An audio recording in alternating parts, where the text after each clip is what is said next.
All right, guys, we're going to take what we did yesterday when we factored. We'll use it to solve some polynomial equations, easy for me to say. So let's see how it goes here. All right, I'm just going to show you some examples, like 4 examples to kind of get you through. Again, we're just going to factor like we did yesterday and just use it to solve equations. So first thing I see here is I'm looking for GCF. That's what you always look for first.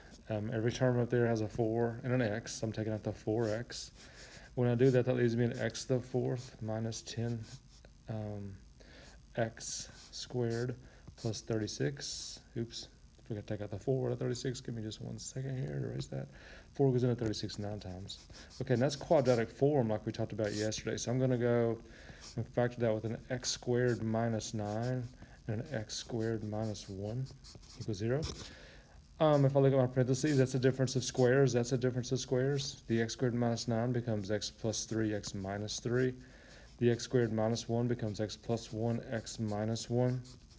So my answers are, my zeros are, take each factor and set it equal to 0. What makes x minus 1 0? 1 does. What makes x plus 1 0? Negative 1 does. What makes x minus 3 0? Positive 3. What makes x plus 3 0? Negative 3.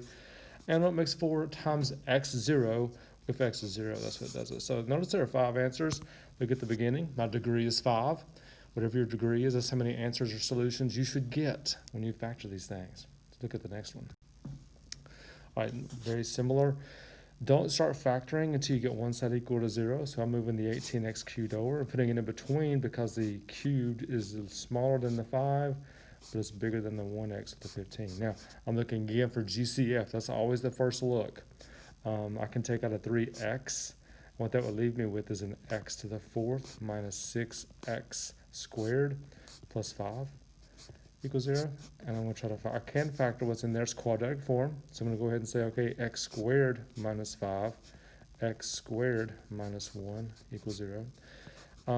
X squared minus 5 is not a difference of squares, but x squared minus 1 is, it's x plus 1, x minus 1. So here's what I know so far. I know one answer is 1, one's negative 1, that comes from there and there. I know one answer is 0, that comes from outside. The x squared minus 5, I'm not sure, so I'm going to pull over here to the side. I'm going to say x squared minus 5 equals 0 and see what my answer is going to be. I'm going to move the 5 over there. It becomes positive 5. Take the square root of both sides. You get plus or minus square root of 5. So those are my other 2 answers. Positive square root of 5 and negative square root of 5. Again, 5 solutions, because my degree was 5. Got 2 more.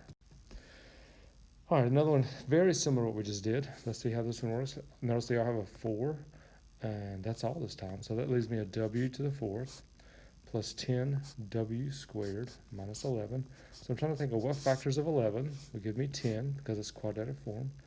And it's going to be plus 11 and minus 1. I'm not sure why I left that bracket. I didn't need that bracket in there still, but I wrote it, so it's going to stay. So this stays. W squared plus 11 stuck with.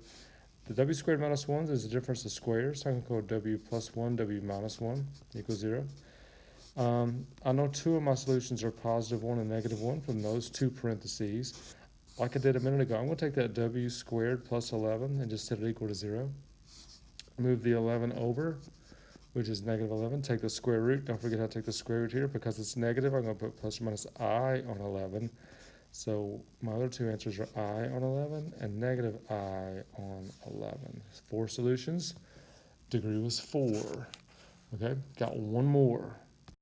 A little bit shorter this time. 48p to the 5th equals 27p cubed. Again, I want everything on one side so that I can factor it. So I'm moving the 27p cubed over here. All right, now, again, 3 goes into both of those, I know for sure, and also p cubed, that's what they have in common. And that would leave me as 16p squared, and 3 goes into 27 9 times. And guys, that's a difference of squares, because 16 is a perfect square, p squared is a perfect square, and 9 is a perfect square. So I can go 4p plus 3 and 4p minus 3 equals 0. So my solutions, in case you don't know this yet, if I take these in here to 4p minus 3 and set it equal to 0, if I move the 3 over, I get positive 3, divide by 4, I get 3/4. So one answer is 3/4. If I did the same thing with this one, the only thing that would change is that'd be a +3, so when I took it over to be -3, so -3/4. The shortcut for doing that is this. If that 4 was not there, the answer would be -3 right here. But because the 4 is there, well, all you do is you put the -3 over the 4. That works. That little pattern works every time. So this one right here, you do the opposite. You put +3 over 4. That's where the first answer came from. And don't forget that out here, 3 times p cubed. What makes that 0? 0 does. And technically, because that is 3, that 0 counts as 3 answers. It counts as a triple, is what's called a triple root. So even though the degree was 5, it looks like I just got 3 answers. Technically, that answer out there, the 3p cubed, counts as 3 answers. So, 3/4 negative 3/4 0, 0, 0 would actually be all 5 answers. So we'll talk about that more tomorrow, and hopefully that wasn't too bad. And we'll work on factoring and solving these equations tomorrow. Guys, you've got to learn to factor. That's the key. If you can't factor, you're in bad shape for tomorrow. But we'll work on it some more. So we'll see you then.